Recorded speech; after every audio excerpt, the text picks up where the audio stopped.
In the dead of winter, 1900, Old Black Hollow, Missouri, became a place where fear seemed to seep into the very soil. Children, some barely 6 years old, vanished from beds, fields, and the dense forests encircling the tiny town. It began with small, almost imperceptible disappearances. A child missing from a neighbor's porch, another not returning from Thefferson Creek, a group vanishing while gathering firewood. Each incident seemed isolated at first, dismissed as accidents or wandering, yet a chilling pattern soon emerged. Locals whispered of shadowy figures glimpsed in the corner of their eyes, vanishing when pursued. Strange music, faint and haunting, drifted across the hollows on nights so still that the snow appeared to hold its breath. Footprints appeared in the frost, only to lead into the mist and dissolve as if swallowed the dark itself. Families spoke of sudden chills crawling down their spines, windows inexplicably opening on nights without wind, and voices whispering names no living soul could claim. Doors slammed shut of their own accord, and hearth fires extinguished despite care. The town's few authorities struggled to rationalize the disappearances, offering explanations of wandering children, accidents in frozen rivers, or the harsh winter claiming lives unseen. Yet these justifications could not explain the eerily similar circumstances surrounding each incident. Vanishings on moonless nights, overturned toys in empty rooms, and fleeting glimpses of small figures standing silently near abandoned ruins, their hollow eyes reflecting a terror beyond comprehension. Newspapers chronicled these events with a mixture of sensationalism and fear, printing eyewitness accounts alongside skeptical editorials. Some residents described children glimpsed in the shadows, standing motionless as though aware of unseen watchers, then vanishing without trace. Others insisted that fleeting reflections in mirrors or frost-covered windows revealed faces that could not possibly belong to any living being. Rumors spread of malevolent intent of strangers who might lure children, of vengeful spirits haunting Theholau, or of ancient curses reawakened by misfortune and cold winters. Within this tension between the rational and the inexplicable, the ordinary and the sinister, the tiny town of Old Black Hollow found itself on the edge of hysteria. Every creaking floorboard, every flicker of light, every whisper carried weight. Were these events the result of human cruelty, negligence, or madness? Or did the hollows conceal something far darker, something that defied logic and dared Thelaving to confront it? The chill of winter, the fog-laden forests, and the silent ruins became a stage for unease where innocence and malevolence collided, and where each unexplained disappearance left behind questions that would haunt the town for decades to come. Old Black Hollow, Missouri, sat like a shadowed relic at the edge of the Ozarks, a town hemmed in by dense forests that stretched into near impenetrable darkness. To the untrained eye, it appeared quaint. Rows of wooden homes, a single general store, a rickety post office, and a modest church whose steeple pierced the fog that hugged the valley floor. Yet those who lived there knew that beneath the surface of ordinary life lurked something ineffable, a tension that pressed against every doorstep, whispered through every pine and oak, and seeped into the very walls of each home. Winters were long and brutal, blanketing the town in snow that muffled footsteps and turned familiar trails into labyrinths. Theckled isolated families from one another, and with each freezing night came the echoing crack of frost-laden branches and the distant howl of wolves, or perhaps something else entirely, something that seemed to watch and wait. The town's isolation shaped its people as much as the environment itself. Early settler records describe a community bound tightly together by necessity, but suspicious of outsiders. A visitor traveling through the hollow would be met with wary eyes and cautious greetings, polite yet distant, as if the town itself had learned to guard its secrets. This suspicion was not unfounded. In its earliest years, Old Black Hollow had been the site of bitter disputes over land, water rights, and the few sources the forests yielded. Unexplained deaths were common. Livestock would vanish overnight, and travelers occasionally disappeared along the winding trails that led from the hollow to the neighboring counties. The collective memory of such losses became woven into the town's identity, shaping the way adults viewed danger and how they cautioned their children against wandering too far. Legends had grown alongside these histories. By the turn of the century, whispers of a hollow curse were common. Stories passed quietly over kitchen tables and behind closed doors. The curse was said to predate even the first settlers, rooted in the blood feuds of rival clans who had once claimed the surrounding lands. Accounts told of spectral figures moving among the trees, of unnatural winds that swept through Thevely with a mournful keening, and of cries that echoed through the forests long after the source had vanished. Children were central to these tales, portrayed as particularly susceptible to the unseen forces that haunted the hollow. Mothers warned their sons and daughters that wandering beyond the tree line could invite the attention of spirits or worse, an invisible predator that stole those who dared to ignore caution. Fathers reinforced the warnings with stoic discipline, though fear was often palpable in their voices, a subtle tremor that betrayed the knowledge of things that could not or would not be explained. Psychologists analyzing small, isolated communities in similar contexts note that sustained isolation can heighten anxiety, paranoia, and collective hysteria, particularly in populations already marked by trauma. In Old Black Hollow, the psychological effects were compounded by repeated exposure to misfortune.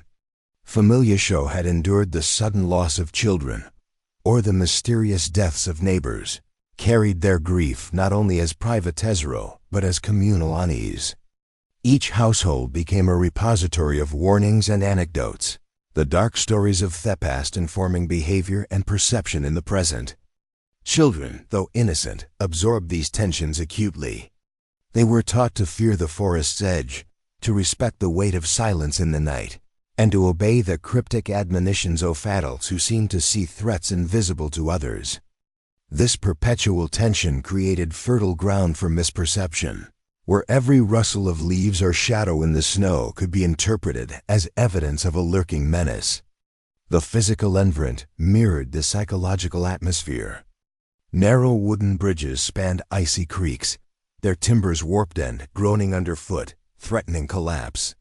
Streets were perpetually fog-laden, the mist rising from the hollow like an apparition, obscuring shapes and transforming the familiar into the alien. Homes were often constructed from heavy timbers taken directly from the surrounding forests, and their floors creaked under the lightest step, amplifying the sounds of movement in a manner that could unsettle even the most grounded observer. The forest itself was relentless, thick, dark, and labyrinthine, with ravines that plunged sharply into shadows too deep to see the bottom.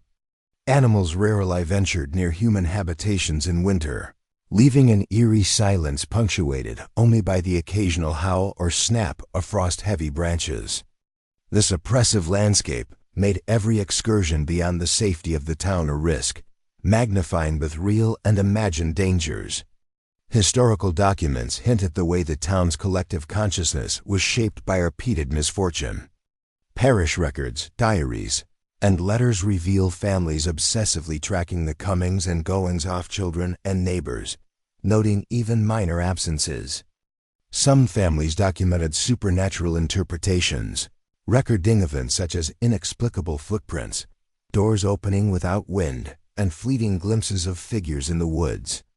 Other accounts, more pragmatic, reference illness, cold exposure, and accidents. Yet even these reports are imbued with a sense of dread, as though the writers themselves felt the presence of something malevolent influencing daily life. The coexistence of rational explanation and folkloric interpretation created a dual reality, one in which the tangible dangers of isolation and harsh climate intersected with a profound, almost spiritual anxiety. Local folklore intertwined with moral and social expectations.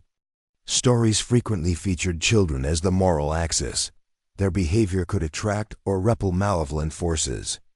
Obedience and virtue were not merely social constructs, but according to legend, protective measures, tales of children being spirited away or narrowly escaping the hollow's unseen hazards were retold in chilling detail, reinforcing the notion that innocence alone could not guarantee safety. This emphasis on children in peril heightened adult vigilance while simultaneously instilling fear in the young, producing a cycle of anxiety that fed on itself. Town, its shadows, and its fears became inseparable, a setting in which every unseen movement carried meaning and a very unexplained occurrence hinted at a deeper, more dangerous reality. By the turn of the century, Old Black Hollow had become a place where the environment, history, and human perception intertwined to create a sustained atmosphere of unease. Its forests, ravines, and fog-bound streets were not merely a backdrop. They were active participants in history, shaping behavior, influencing memory, and amplifying the unknown. The town's residents lived in a state of heightened awareness, acutely attuned to any anomaly, whether natural or supernatural. Children were watched, guided, and warned against the dangers of both seen and unseen worlds. Every element, the biting cold, the shadowed forests, the hollowed whispers of the wind conspired to create a landscape in which fear was as tangible as the frozen soil beneath their feet. Isolation, superstition, and environmental pressure converged, making Old Black Hollow a crucible in which the ordinary and the inexplicable coexisted. Parents, children, and neighbors alike were caught in a tense equilibrium between trust and suspicion, safety and danger, rational thought, and fear-driven imagination. Within this environment, the stage was quietly set for events that would challenge every assumption about innocence, morality, and the limits of human understanding. The town's shadows were not merely symbolic. They were living entities, pressing anew upon every home and pathway, marking a community on the brink of encounters it could neither predict nor comprehend. The first vanishings occurred in the frozen heart of January 1900, a month when the winds cut across the hollows with abits sharp enough to draw blood through layers of wool and leather. The townsfolk of Old Black Hollow woke one morning to the disappearance of Thomas Keller, a boy of only 5 years, last seen trudging home through drifts of snow after a day at the one-room schoolhouse that served the surrounding valleys. Thomas was an ordinary child, bright-eyed and cheerful, known for his curiosity and his insistence on helping neighbors fetch firewood or deliver packages. That afternoon, he never returned.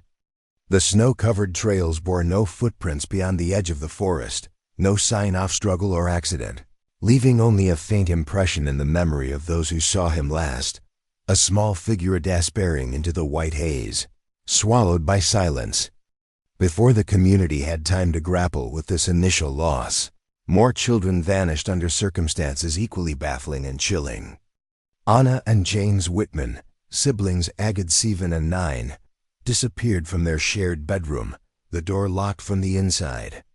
Their mother, Martha Whitman, discovered the empty room during a routine check before dinner, her heart lurching at the sight of beds neatly made, blankets tucked as if nothing had occurred.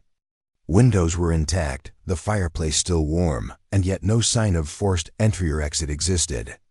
Neighbors who later visited the home reported an oppressive chill in the air, a sensation that seemed tackling to skin and bone. Toys scattered across the floor were found positioned with strange precision. Small wooden soldiers and dolls aligned in formations that suggested intentional arrangement. Some witnesses swore that faint, childlike laughter could be heard emanating from the empty bedroom, a sound simultaneously innocent and ominous, echoing against the walls with a tone that defied the laws of physics and reason. News of these disappearances spread quickly through Old Black Hollow and surrounding areas, prompting law enforcement to investigate. Authorities, constrained by the limited forensic knowledge of the era, initially attributed the losses to plausible causes: wandering into frozen rivers, falls into hidden ravines, or disorientation in the snow-laden woods. Yet as patterns became evident, rational explanations began to crumble. All incidents occurred during moonless nights, when the valley was cloaked in near total darkness, and no tracks could be followed to known hazards. Livestock and domestic animals offered no clues. Even dogs brought to track scents failed to indicate movement beyond the edges of town. The inexplicable recurrence or vanishing suggested either a predator of extraordinary cunning or something altogether beyond the natural.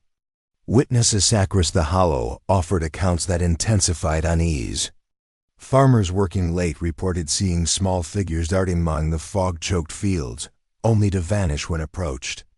Woodsmen claimed to hear laughter echoing from places no child could reach, accompanied by fleeting glimpses of pale faces reflected in puddles frozen over with ice. Some elders recounted hearing names called in voices that were eerily familiar yet unmistakably distorted, prompting shivers that lingered long after the sound had passed. Children themselves began reporting strange encounters. Toys rearranged while parents were distracted, shadows shifting independently from their sources, and doors closing suddenly, leaving rooms unnervingly silent. Psychologists examining cases from isolated communities note that trauma and communal anxiety can amplify perception, leading to memory distortions and heightened attention to ambiguous stimuli. In Old Black Hollow, however, multiple accounts often corroborated by unrelated witnesses pointed to phenomena that could not easily be explained by hysteria alone. The reports described details inconsistent with normal human error, footprints leading into walls, furniture displaced with surgical precision, and cold spots that remained even when the fire roared in the hearth. These anomalies blurred the line between collective fear and tangible events, embedding a sense of dread within the community that nothing human or otherwise was entirely trustworthy. As panic grew, theories emerged to rationalize the disappearances, but each carried its own discomforting implications. Some feared predatory outsiders, perhaps trappers or itinerants drawn to the hollow's isolation. Others whispered of supernatural involvement, invoking the legends of the hollow curse that had circulated for decades. Folklore recounted children being lured by spirits into the woods, never to return, and these narratives quickly entwined with reports of the real disappearances, creating a feedback loop where fear and myth reinforced one another. Parents became hyper-vigilant, erecting makeshift barriers, keeping children indoors, and doubling patrols along the tree line. Despite these efforts, the fog seemed to swallow small figures with impunity, leaving families in a constant state of vigilance and dread. Investigators at the time noted peculiar consistencies. In multiple homes, the furniture of children's rooms appeared shifted, not haphazardly but with deliberate alignment, suggesting an intelligence behind the disturbances. Windows that were securely latched opened inexplicably, only to slam shut with force, and rooms would radiate sudden localized cold that seemed to cling to the skin. Even animals reacted strangely. Dogs would growl at empty spaces, huddle against walls, or refuse to enter certain rooms entirely. These details fueled the narrative that the hollow itself had a consciousness, a sentient, malevolent force targeting the most vulnerable. Yet human malevolence could not be entirely discounted. Rumors circulated of neighbors with grudges, men with violent temperaments, and individuals who had expressed morbid fascination with the disappearance of children. A local historian, reviewing letters and diaries decades later, noted cryptic references to watchers who roamed the woods during the nights of vanishings, leaving some to speculate that the hollow harbored a secret network of abusers, hidden from authorities by fear and superstition. Whether these figures were real or imagined remains impossible to confirm, yet the perception alone was sufficient to heighten terror and suspicion. As the disappearances continued, the hollow's landscape became increasingly sinister. Moonless nights, Theffer's oppressive shadows, and the relentless winter combined to create conditions in which imagination and reality coalesced. Children were kept indoors under strict supervision, yet reports persisted. Toys shifted, fleeting figures glimpsed near fences, and the pervasive sensation that something unseen monitored every move. Parents began documenting occurrences, leaving letters, diaries, and journals that would become invaluable to historians, attempting to reconstruct events a century later. These documents reveal not only factual details, but also the growing psychological weight imposed by fear, uncertainty, and the unknown. Local lore began to coalesce around the disappearances, forming narratives that blurred the boundary between natural and supernatural explanation. Some spoke of the Hollow as a place that took children, a living entity acting with inscrutable intent. Others maintained that kidnappers, perhaps even a cult operating in the shadows, were responsible, exploiting the town's isolation to commit crimes hidden from authorities. Across all accounts, a pervasive theme emerged. Innocence was under siege, and no explanation rational or mystical provided comfort or clarity. In the weeks and months following Thomas Keller and the Whitman siblings' disappearances, the psychological fabric of the community began to fray. Anxiety became communal, paranoia infectious. Children were monitored relentlessly, adults spoke in hushed tones, and the natural sounds of the hollow creaking branches, distant wolves, wind through hollows were interpreted as portents of further loss. The snow-covered landscape, once a backdrop to routine life, transformed into a theater of fear, each shadow a potential threat, each sound a message from the unseen. By early spring, more children had vanished, but patterns remained. The disappearance occurred during moonless nights, leaving no traces that could explain their fates. Toys were arranged meticulously, rooms left untouched yet tinged with a sense of intrusion, and whispers haunted hallways long after the families were asleep. Even skeptics admitted that some events defied explanation. The convergence of environmental hazards, human error, and unknown forces produced a reality in which the boundary between innocence and danger was constantly blurred. As the chill of winter gave way to the tentative warmth of early spring in 1900, Old Black Hollow found itself at the center of scrutiny and unease. The disappearances of children, initially dismissed as tragic accidents or misadventures, had escalated into a crisis demanding intervention beyond the capacities of local law enforcement. The small-town constable, a stoic man who had patrolled the Hollow for decades, found his usual authority insufficient against the mounting fears of the populace. Families pleaded for assistance, their voices thick with panic and exhaustion, recounting missing children, strange phenomena, and inexplicable occurrences that had begun to infiltrate even the most mundane aspects of daily life. Patrols were organized, stretching into the dense, frost-laden forests that surrounded the Hollow, while volunteers combed the icy rivers, dragging nets and grappling hooks across frozen surfaces in hopes of recovering a trace of the vanished. Each search returned empty-handed, leaving only frost-bitten footprints and the lingering sensation that the Hollow itself had swallowed the children whole. State investigators were dispatched, bringing with them a level of methodology previously unseen in the Hollow. Their approach was grounded in observation, careful documentation, and systematic examination.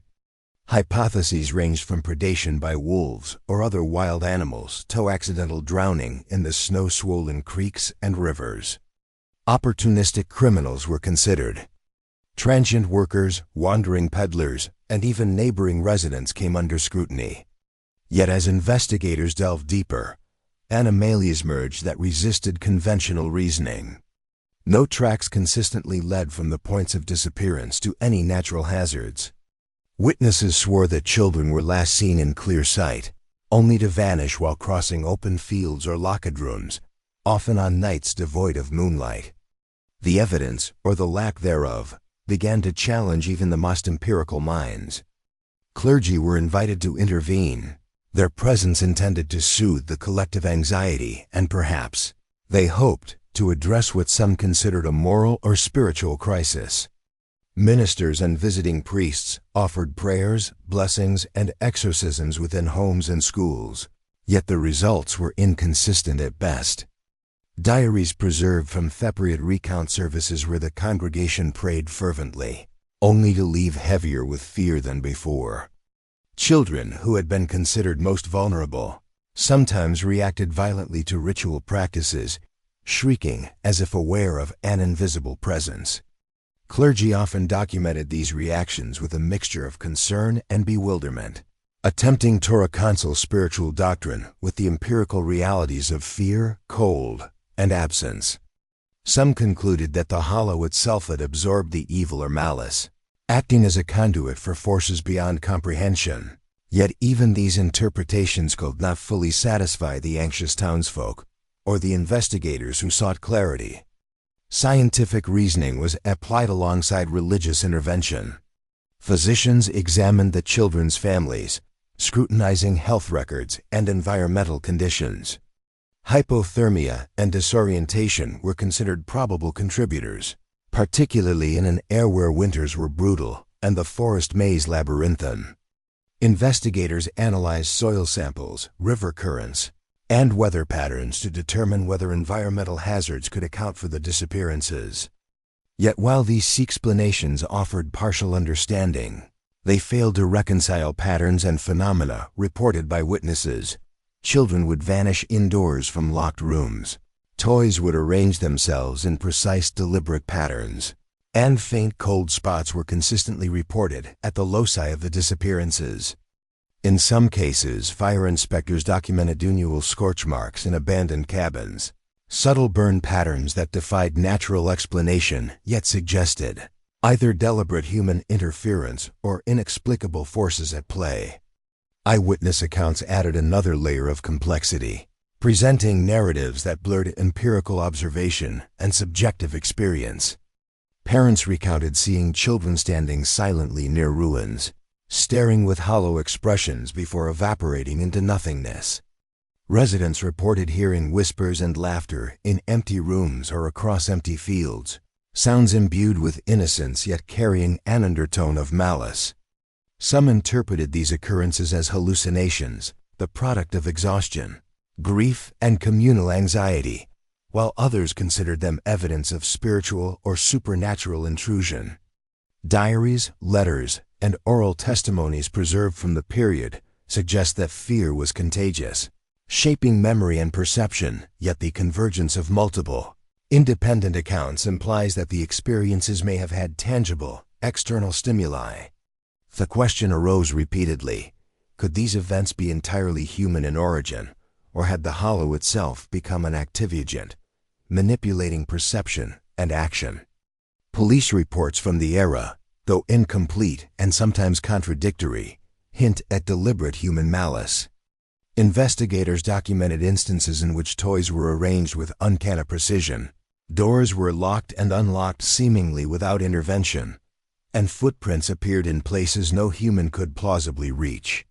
Some hypothesized the presence of a perpetrator who understood the terrain intimately, using knowledge of the hollow's geography and natural acoustics to create fear and confusion. Yet no individual was ever apprehended or identified, and in many cases, the physical evidence contradicted logical theories. Children would vanish in the presence of multiple witnesses, leaving behind personal items or faint disturbances but no tangible leads. These paradoxes inspired a proliferation of theories, each reflecting the human desire to impose order on chaos. Rational explanations emphasized environmental risk, human predation, or psychological factors such as mass hysteria and trauma. Supernatural interpretations invoked curses, spirits, or divine retribution, often referencing earlier folklore of the hollow as a place where malevolent forces collected over generations. Some residents suggested that moral transgressions, real or imagined, had invited an external reckoning, positioning the disappearances as punishment or warning. Others argued for a more sinister, calculated human hand, a hidden network exploiting fear and isolation for nefarious purposes. Each narrative competed for credibility, yet no single theory could encompass the full scope of events. Historical reflection underscores the tension between empirical reasoning and the unknown. Investigators and clergy alike confronted phenomena that resisted classification. Diaries of ministers noted that prayer and blessing were not always effective. Investigators acknowledged that physical searches often yielded nothing. Physicians found no physiological explanation for vanishings that occurred indoors. The more the hollow was examined, the more elusive the truth became. In effect, the community, and by extension, modern observers, was forced to confront the unsettling possibility that reality itself might not adhere strictly to known principles. The juxtaposition of rational investigation against supernatural speculation created a cognitive dissonance that amplified fear and uncertainty. Moral responsibility became another focal point. Parents, guardians, and authorities wrestled with guilt and doubt. Could they have prevented disappearances through vigilance, intervention, or foresight? Were investigators derelict, or were their methods insufficient against forces beyond comprehension? These questions, unresolved even decades later, reflect a broader philosophical inquiry. To what extent can humans impose order upon chaos? And where does responsibility end when the unknown intrudes upon the familiar? In the hollow, these questions were not hypothetical, but immediate, pressing, and suffused with anguish. Even decades later, contemporary scholars and folklorists continue to debate the phenomena of Old Black Hollow. Some argue that the disappearances were primarily human in origin, a series of crimes facilitated by isolation and fear. Others maintain that environmental hazards, accidents, and rational explanations fail to account for the specific timing, repetition, and peculiar circumstances of vanishings. Folklore and oral histories preserve accounts of strange figures, spectral children, and whispering winds that seem to carry messages of the lost. The Hollow's story serves as a locus where rational inquiry, superstition, psychology, and moral philosophy intersect, resisting simplistic explanation and ensuring that curiosity and debate persist. The investigations and theories surrounding the disappearances exemplify the limits of understanding in an environment shaped by isolation, fear, and the unknown. While authorities attempted methodical approaches, scientific reasoning, and spiritual intervention, the outcomes were inconclusive.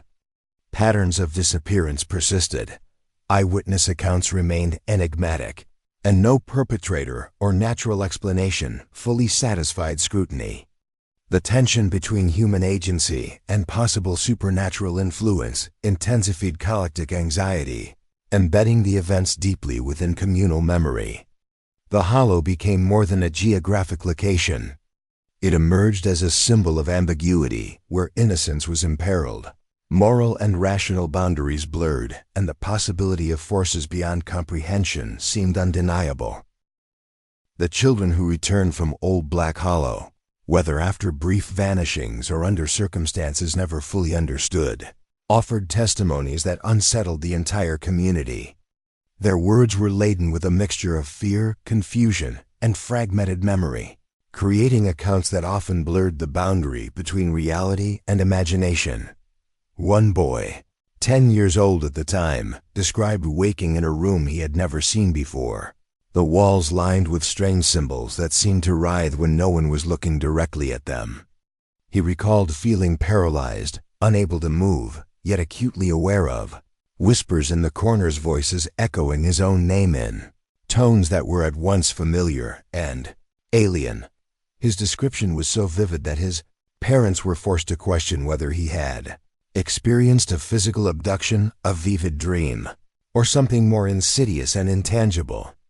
Other survivors recounted being followed through the forest by figures shrouded in shadows, tall and indistinct, always just beyond the edge of perception. Some claimed to hear the laughter of other children, yet when they turned, the forest appeared empty. The sound seemed alive, moving independently of any visible source, penetrating the cold and silence of the hollow. Memory of these experiences was fragmented, often returning in nightmares, flashbacks, or moments of sudden terror triggered by ordinary events, an open window, a creaking floorboard, or the echo of a child's laughter in the distance. These recollections highlight the fragility of perception under duress, demonstrating how fear can reshape memory and how trauma can embed itself into every waking moment. One particularly striking account came from a pair of siblings, Anna and Robert, who had vanished for 2 nights. They spoke of entering what they believed was a ruined cabin in the woods, though no structure matching their description was ever found. Inside, the walls were covered with strange, indecipherable symbols.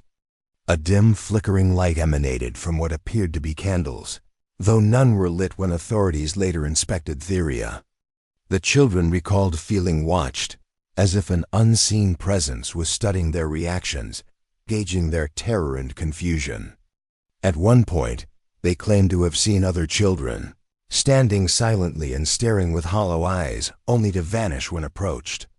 These experiences, repeated across different survivors, suggest a common pattern: aspects or presence that induced paralysis, disorientation, and profound fear, yet left no tangible evidence for investigators. Many survivors described waking in strange places within their own homes, sometimes hours after vanishing, in rooms that were locked or entirely unfamiliar. Doors that had been closed tight were found ajar, beds disrupted, and objects shifted as though someone or something had moved them. Some recounted hearing their own names called softly, voices that mimicked their parents but carried an alien undertone. Such episodes raised questions about the interplay of perception, environment, and suggestion. Were these occurrences the result of manipulation, sleep paralysis, or neurological trauma induced by fear and cold? Or did they hint at an external, possibly malevolent force acting upon the children? The ambiguity only deepened the town's anxiety, as rational explanations failed to account for consistent patterns reported independently by multiple witnesses. The psychological impact on survivors was profound and enduring. Children returned with heightened fear, difficulty sleeping, and an acute awareness of shadows and sounds previously unnoticed. Some exhibited behaviors interpreted by parents as obsessive or compulsive, repeatedly checking doors and windows, avoiding certain areas of the house, or fixating on patterns in the snow or leaves. Adults in the community noted that trauma did not diminish over time. Instead, it became layered, feeding into local lore and reinforcing communal anxiety. Survivors' recollections became central to the narrative of Old Black Hollow, with their fragmented accounts forming the foundation of legends, rumors, and moral speculation for decades. Survivor narrative also introduced a moral and philosophical dimension to the events. Questions arose regarding culpability, agency, and innocence. Were the children merely passive victims of external forces, or had they participated, willingly or unknowingly, in patterns that perpetuated the disappearances? Did fear itself act as a medium through which the hollow exerted influence, amplifying perception into apparent supernatural activity? These inquiries, though unanswerable, shaped the way families and the broader community interpreted events, blending psychology with folklore, morality with mystery, and rationality with the inexplicable. Eyewitness accounts frequently contained elements that challenged both empirical and supernatural explanations simultaneously. A group of children reported encountering a figure in the woods whose outline shifted, elongating and compressing as if refusing the boundaries of physical reality. One survivor, recalling the experience decades later, described hearing what sounded like a chorus of voices, speaking languages she did not recognize, yet somehow conveying urgent warnings. Adults who accompanied children on searches noted that the forest itself seemed alive. Shadows moved against the direction of wind, and mists formed shapes reminiscent of both animals and human figures. These details, preserved in oral histories and later compiled by folklorists, contributed to the perception that Old Black Hollow was more than a geographical location. It had become a locus of fear, memory, and possibly agency beyond human understanding. The recurrence of similar motifs across independent testimony strengthens the eerie coherence of the narratives. Children described frozen rivers where figures would appear and disappear, the same arrangement of overturned toys, recurring faint cold spots in rooms, and the sensation of being watched. Despite the passage of time, These consistencies resisted conventional interpretation, suggesting either a shared psychological phenomenon amplified by communal anxiety or the presence of a force operating consistently across space and perception. Investigators and psychologists debated whether mass hysteria, contagion of fear, or latent environmental effects could produce such similar accounts. Yet no hypothesis could fully encompass the uncanny precision and consistency of the details. In addition to sensory phenomena, survivors' experiences frequently involved temporal dislocation. Several children reported losing awareness of time entirely, perceiving hours as minutes or vice versa. One boy recounted walking in the forest for what felt like minutes, only to find himself returning home at the edge of nightfall. Another described an experience where the same shadowy figure appeared to accompany him repeatedly across different days, as though bending the linear progression of time to its will. These reports challenged the very structure of memory and perception, suggesting that the environment or whatever force influenced it exerted control not only over space, but over temporal experience. Finally, the stories emphasize the interplay of innocence and terror. The children, unaware of the forces around them, became witnesses to events that adults struggled to comprehend. Their innocence amplified the horror of their encounters, creating a tension that continues to resonate in narratives, folklore, and psychological analysis. Survivors' accounts remind observers of the fragility of childhood, the ways trauma embeds itself into memory, and the difficulty of separating rational interpretation from instinctive fear. The Hollow, as recounted through these testimonies, was not merely a backdrop, but an active participant, shaping experiences, influencing perception, and challenging the limits of understanding. The enduring legacy of survivors' narratives lies in their ambiguity. They offer vivid, unsettling details without closure, leaving questions that cannot be answered definitively.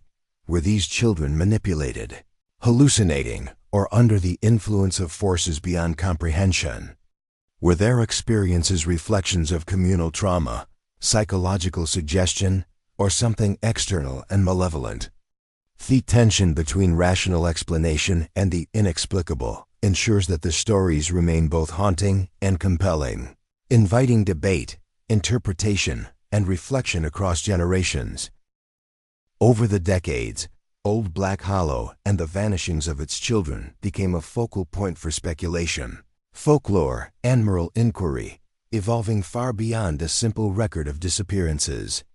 Historians, psychologists, folklorists, and even casual storytellers have grappled with attempts to explain what transpired in the Hollow, each lens offering a unique but incomplete perspective.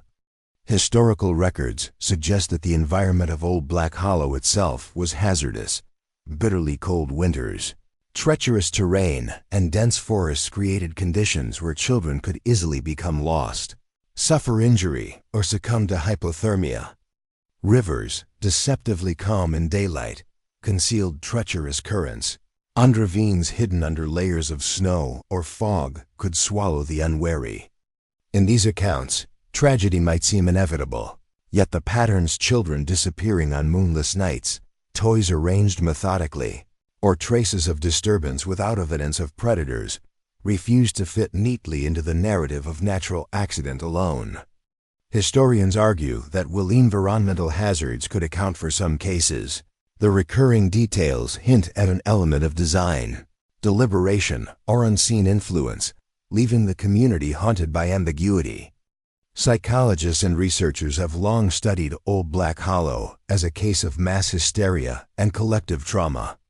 The townsfolk, isolated by geography and winter storms, were predisposed to fear and superstition. As disappearances multiplied, anxiety spread contagiously through households, shaping perception and memory. Survivors' accounts reveal symptoms consistent with post-traumatic stress, including hypervigilance, dissociation, and altered time perception. Some children reported hearing whispers or seeing shadows. Psychological interpretations suggest these experiences could be manifestations of acute stress, sleep paralysis, or group suggestibility. Yet, skeptics note that while psychology explains the intensity of fear, it cannot account for their repeated patterns, such as objects being deliberately rearranged, footprints appearing and disappearing in ways that defy natural logic, or the persistent presence of cold spots unlinked to environmental conditions. The hollow thus became a psychological laboratory of sorts, where innocence, fear, and communal anxiety intersected in ways both measurable and inexplicable. Folklorists and occult enthusiasts, conversely, have insisted that Old Black Hollow was not merely a site of environmental peril or psychological phenomena but a locus of supernatural or moral significance. Local legends speak of a hollow curse rooted in early settler conflicts, mysterious deaths, and transgressions committed generations prior. Some oral histories claim the land itself was tainted, that spirits or entities claimed the hollow as a boundary between the living and the dead. Ritualistic interpretations emerged, suggesting that secret gatherings, occult practices, or hidden symbols in the forests and abandoned cabins amplified fear and exerted influence over children. Some theorists point to recurring symbols observed by survivors, etched signs in wood, cryptic patterns of toys, or unexplainable marks on doors and floors, as evidence of deliberate supernatural intent. While skeptics dismiss these as embellishments or misperceptions, the persistence and consistency of certain motifs continue to fuel debate. The interplay of morality, human behavior, and folklore is central to these myths. Some theorists argue that the disappearances reflect a cautionary moral tale, warning of societal negligence, the vulnerability of innocence, and the consequences of communal indifference. Stories emphasize that children were often left unsupervised in treacherous conditions, or that warnings were ignored in favor of routine daily life. In this framing, the hollow functions as a mirror to human failings, a place where neglect, fear, and superstition converge to produce tragedy. Others insist on a more malevolent interpretation, attributing intent to either human actors or forces beyond comprehension. The hollow becomes a symbol of the moral and metaphysical unknown, a space where ethical reasoning collides with terror and uncertainty. Environmental theorists continue to explore possible natural explanations for the vanishings. Hypotheses include exposure to toxic plants or fungi, hidden predators, or sudden weather shifts. Some researchers speculate that misdirection caused by dense fog, unstable ice, and treacherous ravines might have led children off predictable paths, creating the illusion of disappearance. These theories, while plausible, encountered difficulty explaining survivors' testimonies of active phenomena, voice-calling names, shadows that moved independently, and recurring arrangements of objects. The natural world alone cannot account for the precise regularity, timing, and apparent intelligence embedded in the events, leaving rational observers unsettled and open to alternative interpretations. Competing narratives often intersect and diverge in ways that reinforce the hollow's mystery. While historians document environmental hazards and social neglect, psychologists shy trauma-induced perception, and folklorists emphasize curses, ritual, and moral allegory. No single theory reconciles all available evidence. The endurance of the legend rests on this very tension. Oral traditions amplified the horror, transforming what might have been a series of unfortunate events into moral tales and cautionary narratives, warning future generations of the fragility of innocence and the limits of human comprehension. Across decades, the hollow became a repository for communal anxiety and fascination, a site where fact, perception, and myth entwine. The myths surrounding Old Black Hollow also extend beyond the immediate geography. Traveling storytellers, newspaper accounts, and later paranormal investigators spread the tale regionally and nationally. Each retelling added layers of detail, interpretation, and embellishment. Symbols, apparitions, and the very landscape of the hollow became imbued with meaning. The abandoned cabins represented vulnerability. The forest symbolized unknowable forces, and the frozen rivers suggested the thin barrier between life and death. These layers of narrative ensure that the hollow operates simultaneously on multiple levels, as a historical site, a psychological case study, a moral parable, and a locus of myth. Occult enthusiasts and paranormal investigators continue to revisit the hollow, documenting experiences, purported anomalies, and survivor recollections. Some claim to hear faint laughter in empty fields, witness shadows moving in impossible patterns, or detect inexplicable cold spots in the abandoned structures. While these claims are difficult to verify empirically, they reinforce the persistent suggestion that the hollow exerts influence beyond rational understanding. Each investigation, regardless of conclusion, perpetuates the cycle of myth-making, blending real tragedy, memory, and imagination into a narrative that refuses finality. Ultimately, the legends of Old Black Hollow persist because they confront fundamental human fears: the vulnerability of innocence, the inscrutability of malevolent forces, and the limitations of knowledge. Every theory, historical, psychological, or supernatural, reflects an attempt to impose order on chaos, yet each leaves gaps, ambiguities, and contradictions. The hollow functions as a mirror for human fascination with the unknown, the interplay of morality, and the tension between rationality and terror. Its story endures because it refuses resolution, compelling each new generation to confront the same questions: what truly happened to the disappeared children, and what remains unseen in the shadows of the hollow? The legends of Old Black Hollow endure not simply because of the vanishings themselves, but because of the enduring human need to find meaning in fear, to map morality onto mystery, and to explore the boundaries of understanding.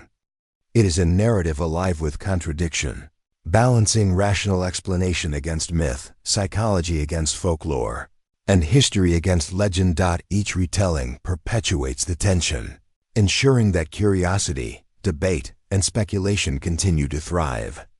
The hollow remains an emblem of unresolved anxiety, where fact and imagination merge, leaving the ultimate truth tantalizingly out of reach. Old Black Hollow today appears as a quiet, somber landscape, the relentless advance of forest slowly reclaiming the remnants of a town once marked by joy, life, and inexplicable terror.